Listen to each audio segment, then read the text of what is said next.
KHOU 11 starts right now with a breaking news alert. This afternoon, opening statements in the trial of a former Uvalde CISD police officer following the Robb Elementary School shooting. Good afternoon, I'm Cheryl Mercedes. Adrian Gonzalez was indicted on more than 24 counts of abandoning or endangering a child. He pleaded not guilty. And right now, we have team coverage with our Devon Romming breaking down the laws that have changed since that day. But first, we get to our Amanda Henderson live in Corpus Christi. Amanda, what are we learning in court right now?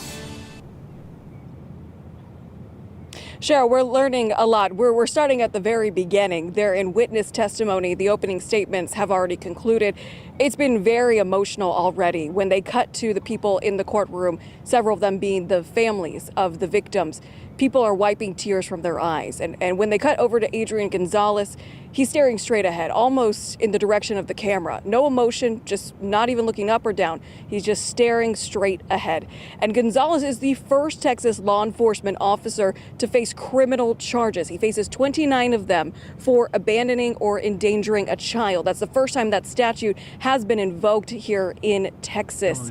Now, Gonzalez's trial, the jury pool was picked yesterday, but this is him in court this morning. Again, the room packed with family and friends of victims and survivors arriving just after 7:30 this morning. Velma Lisa Duran is among those who arrived. She lost her sister Irma Garcia, a classroom 112 teacher who was killed in the massacre. And Velma spoke with us this morning. Take a listen. They sat there, they stood there, they wiped their hands, they were on their phones while she died protecting children. 911. You're going to hear the 911 video from Gilbert. And Duran says, please do not forget about Irma, her sister, and her fellow teacher, Eva Morales, who both stood in front of the gunfire to try and save their students. Obviously, Cheryl, there's been a lot that has already been said. There is a lot that will be said throughout today. Amanda, a lot of documents and recordings, videos have been released in this case, and I know you've looked at them all. Anything surprising come out so far? I think this is really, Cheryl, the first time these witnesses are retelling their stories step by step. We are on the first witness, Gilbert Leomez. He was a worker at the funeral home that is across the street from Robb Elementary, Hillcrest Memorial Funeral Home. And when I left, he was still going through the surveillance video that caught the crash and caught him as well as other workers running out of the funeral home that morning towards the gunman, because at the time they thought it was just a crash. So they ran over and they played the 911 calls where you just heard screams for help, screams for people to get to the school. And I would say if we're taking something surprising from this, Cheryl, it's the fact that we are now hearing all of these videos, all of this audio, seeing everything, when for so long we had to fight to get all of this released. So now we're getting a chance to see, everything all at once. Yeah, it's been a long time and still seems like yesterday, so long ago, 4 years ago. Thank you so much, Amanda. In the wake of the school shooting, lawmakers passed several laws aimed at strengthening security. One specifically changes who is responsible for protecting students during the school day. Devon Romming takes a closer look.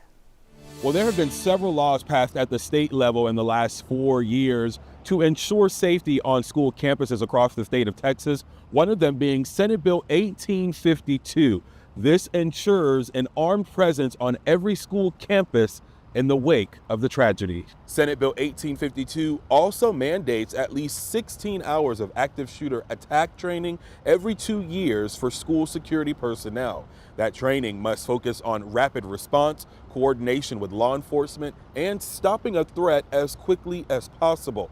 Senate Bill 1852 also requires the completion of 16 hours of basic alert training for school staff and security personnel. The training focuses on recognizing early warning signs, reporting suspicious behavior, and initiating alerts quickly during a potential threat. Supporters say the law creates a clear, enforceable standard for campus protection, a solution that they argue was missing before the Uvalde shooting. Opponents raise concerns, though, about implementation cost, and the presence of more firearms on school grounds.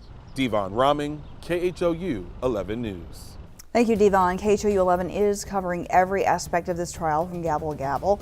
You can read live updates as they happen on our website. We'll also have a time-stamped blog as the trial gets underway. And of course, keep you updated every step of the way. Turning now to the weather.